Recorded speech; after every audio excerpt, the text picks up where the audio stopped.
Hello friends, K R classes में आप सबों का स्वागत है।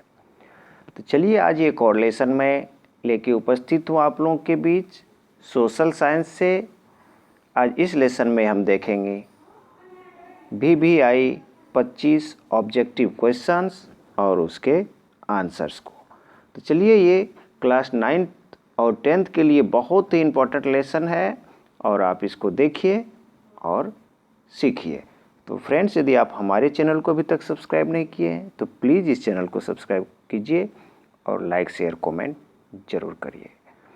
मुझे खुशी है कि आप सब हमारे लेसन को, हमारे चैनल में सभी लेसन्स को वॉच तो करते हैं बट आप सब्सक्राइब नहीं करते हैं। तो प्लीज़ आप सब्सक्राइब कर दीजिए।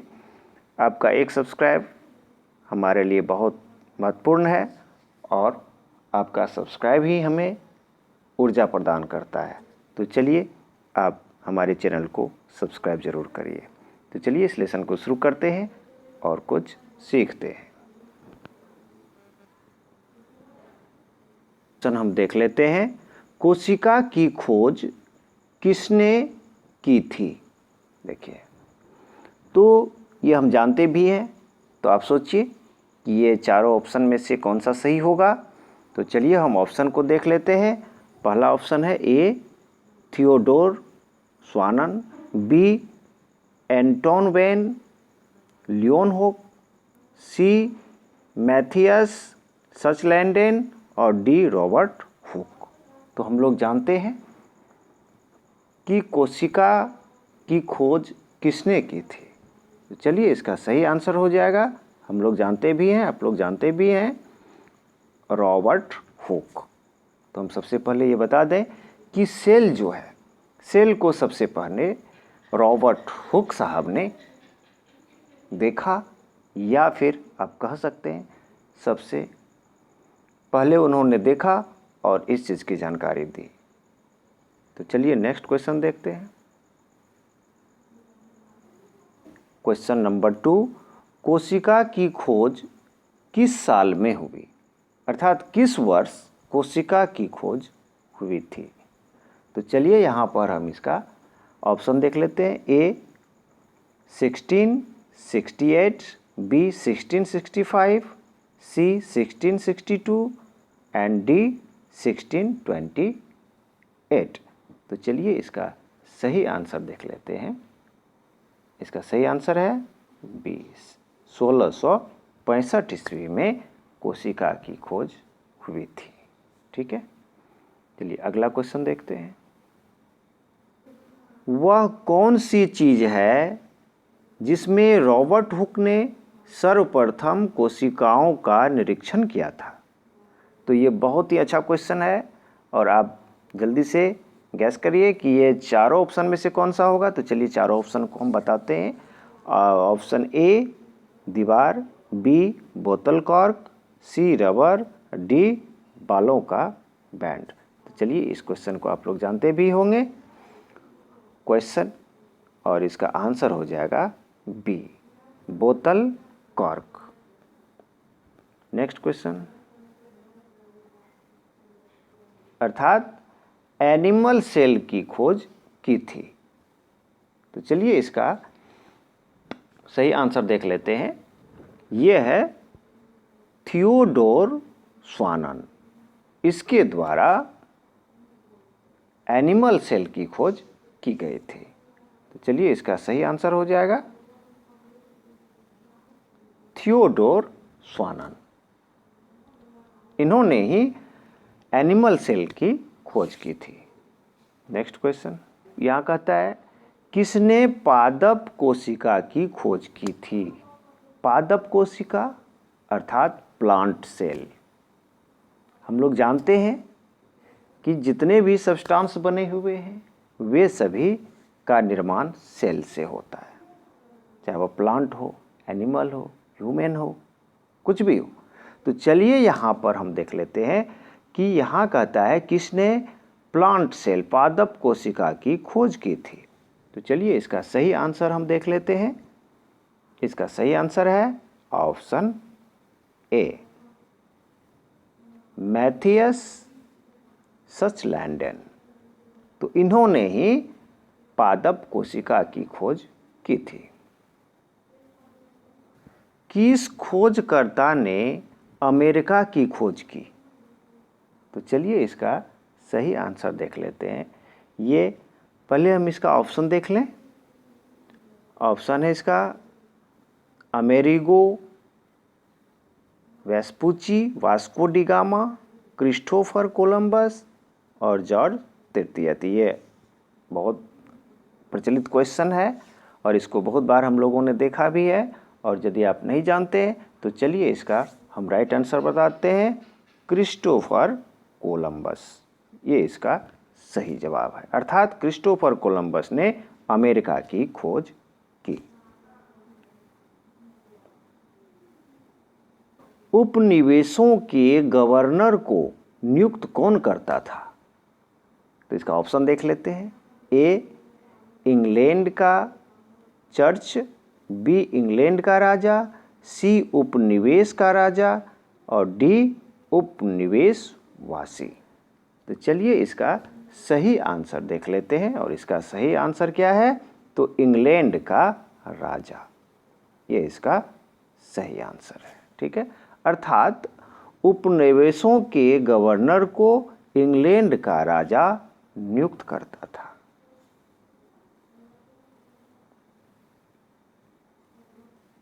क्वेश्चन नंबर 8, सप्तवर्षीय युद्ध किन देशों के बीच हुआ था? तो इसका ऑप्शन देख लेते हैं। फ्रांस और इटली, बी अमेरिका और मैक्सिको, सी इंग्लैंड और अमेरिका और डी फ्रांस और अमेरिका। तो चलिए इसका सही आंसर देख लेते हैं। इसका सही आंसर है इंग्लैंड और अमेरिका के बीच सप्तवर्षीय युद्ध हुआ था। इनको देख लेते हैं। अमेरिकी जनता ईसाई धर्म के किस मत को मानती थी? ठीक है, तो चलिए इसका एंग्लिकन, बी है प्यूरिटन, सी है लूथरन और डी है कैल्विन। तो चलिए इसका सही आंसर देख लेते हैं और इसका सही आंसर है प्यूरिटन। ठीक है,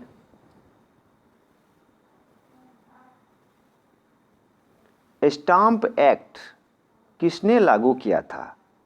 यह भी बहुत अच्छा क्वेश्चन है। इसका ऑप्शन देख लेते हैं। स्टाम्प एक्ट किसने लागू किया था? तो A George Washington, B George तृतीय, सी प्रेसिडेंट ग्रैनविले और डी अमेरिगो वेस्पुची। तो चलिए इसका सही आंसर देख लेते हैं और इसका सही आंसर है सी। देखिए, president Granville. Next question, laissez faire सिद्धांत का अर्थ क्या है? तो इसका ऑप्शन देख लेते हैं। लाइसेंस फेयर सिद्धांत का अर्थ क्या है? तो चलिए, ए सीमित व्यापार, बी बिना भेदभाव का व्यापार, सी मुक्त व्यापार और डी राज्यों के बीच व्यापार। तो चलिए इसका सही आंसर देख लेते हैं। ये है मुक्त व्यापार। ठीक है,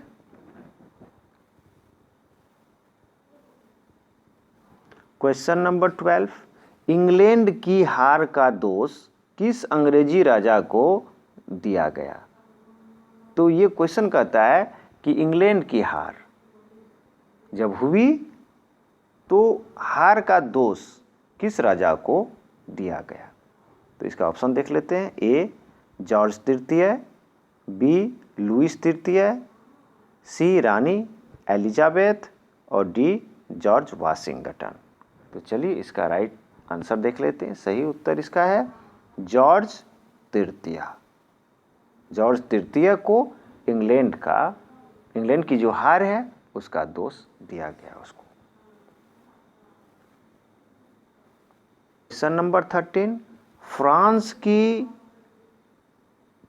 गड़बड़ाई अर्थव्यवस्था के क्या कारण थे? अर्थात फ्रांस की जो अर्थव्यवस्था गड़बड़ा गई तो उसका क्या कारण था? कारण क्या था? तो चलिए इसका ऑप्शन देख लेते हैं। राजा की खराब नीतियां, सप्तवर्षीय युद्ध और अमेरिकी संग्राम, फ्रांस का सीमित व्यापार और उपनिवेशवाद। तो चलिए इसका राइट आंसर देख लेते हैं कि सप्तवर्षीय युद्ध और अमेरिकी संग्राम।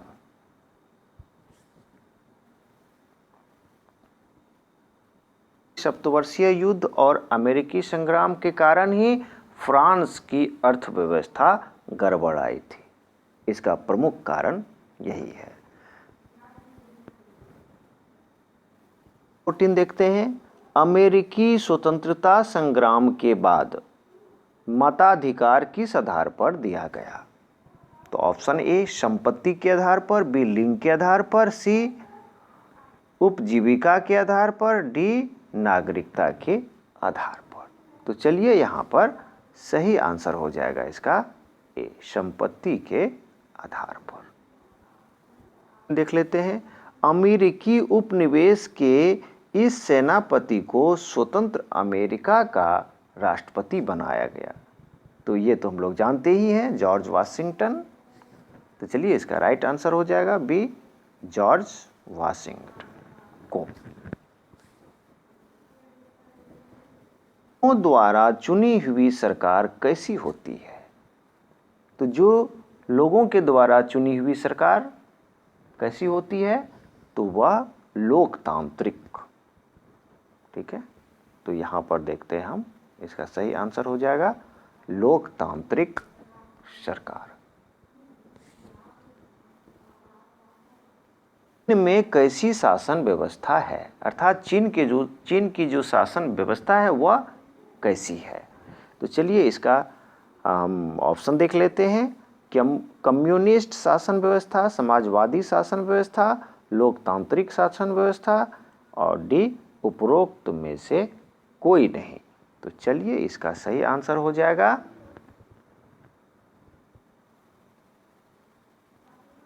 कम्युनिस्ट शासन व्यवस्था है चीन में।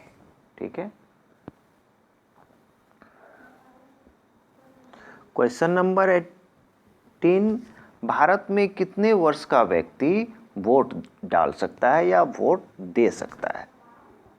अर्थात हम ये कहें कि वोट देने का अधिकार कितने उम्र में आपको मिल जाता है, अर्थात कितने वर्ष के आयु में आप वोट डाल सकते हैं? तो इसका सही आंसर हो जाएगा, ये तो जानते भी हैं, 18 वर्ष। जैसे ही आपका 18 वर्ष पूरा होगा तो आपको वोट डालने का पूरा अधिकार है। और ये क्वेश्चन बहुत ही इंटरेस्टिंग है और बहुत बार ये पूछा भी जा चुका है। तो चलिए इसको पढ़ते हैं। Question number 19। लोकतंत्र लोगों के लिए और लोगों द्वारा किया गया शासन है, ये किसने कहा? तो ये लाइन बहुत ही फेमस लाइन है, ये कथन जो है बहुत फेमस है। तो ये इब्राहिम लिंकन ने कहा था। चलिए इसका सही आंसर हो जाएगा, इसको याद रखिएगा, बहुत इंपॉर्टेंट क्वेश्चन है ये। जनता सरकार में किसे भेजती है? अर्थात जनता जो सरकार में किसे भेजती है, जनता किसे चुन करके भेजती है? अभिनेता को, गुंडे को, प्रतिनिधि को या फिर इतिहासकार को? तो ये हम लोग जानते हैं कि जब भी चुनाव होता है तो उसमें क्या होता है कि प्रतिनिधि जो है वह चुन के जाता है और वह सरकार बनाती है। ठीक है, तो इसका सही आंसर हो जाएगा प्रतिनिधि को। अर्थात जनता सरकार में किसे भेजती है? प्रतिनिधि को भेजती है। 21। लोकतंत्र के लिए किस बात की आवश्यकता नहीं है? ठीक है, अर्थात लोकतंत्र के लिए किस बात की आवश्यकता नहीं है? ये चार ऑप्शन को देखते हैं। ए सरकार लोगों द्वारा चुनी हुई हो, बी चुनाव निष्पक्ष और स्वतंत्र हो, सी न्यायालय पर किसी व्यक्ति का नियंत्रण हो, डी सरकार में लोगों की भागीदारी हो।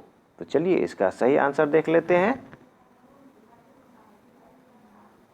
सी अर्थात न्यायालय पर किसी व्यक्ति का नियंत्रण हो। क्वेश्चन नंबर 22, दुनिया की सबसे बेहतर शासन व्यवस्था कौन सी है? ए लोकतांत्रिक शासन, बी सैनिक शासन, सी कम्युनिस्ट शासन और डी राजशाही शासन। तो आप क्या कहेंगे? तो इसमें सभी का एक ही मत होता है कि सभी को कैसा शासन व्यवस्था चाहिए, तो लोकतांत्रिक शासन व्यवस्था चाहिए। तो इसका सही आंसर हो जाएगा ए लोकतांत्रिक व्यवस्था। लोकतंत्र में शासन की बागडोर किसके हाथों में होती है? जनता के हाथ में, सैनिक के हाथ में, न्यायाधीश के हाथ में या फिर चुनाव आयोग के हाथ में? बताइए इसका सही आंसर क्या होगा? तो इसका सही आंसर हो जाएगा जनता के हाथ में। ये ऑप्शन ए इसका सही है। चीन में भयंकर अकाल कब पड़ा? ए 1958-59 में, 1958-60, 1958-61, 1958-62। तो चलिए इसका सही आंसर देख लेते हैं। 1958-61 में भयंकर अकाल पड़ा था। अरे चैनल को अभी तक सब्सक्राइब नहीं किए हैं तो प्लीज़ इस चैनल को सब्सक्राइब कर लीजिए और कमेंट ज़रूर करिएगा और लाइक आप ज़रूर कर दीजिएगा कि ये लेसन आपको कैसा लगा। तो चलिए यहाँ पर हम देखते हैं क्वेश्चन नंबर 25।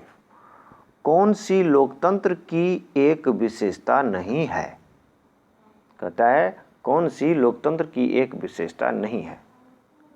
ठीक है, तो चलिए इसका सही आंसर देख लेते हैं और इसका सही आंसर हो जाएगा ए। आप ऑप्शन को पढ़ सकते हैं कि लोकतंत्र में मीडिया स्वतंत्र नहीं होती। ठीक है, तो चलिए इसका ये ऑप्शन ए सही है। तो इस तरह से हम लोगों ने सोशल साइंस के 25 VBI ऑब्जेक्टिव क्वेश्चंस को देखे हैं। इसी तरह से हम ऑब्जेक्टिव क्वेश्चन को सोशल साइंस का पार्ट वाइज हम आप लोगों के बीच लेके आते रहेंगे और आप लोग इसी तरह से लेसन को वॉच करिए और यहाँ से आप सीखिए, क्योंकि एग्ज़ाम के लिए ये बहुत ही उपयोगी है। और आप सभी जानते भी हैं कि जो एग्ज़ाम होता है अब उसमें ऑब्जेक्टिव सवाल अधिक से अधिक पूछे जाते हैं। तो इसके साथ ही इस लेसन को यहीं पर समाप्त करते हैं और बहुत बहुत धन्यवाद।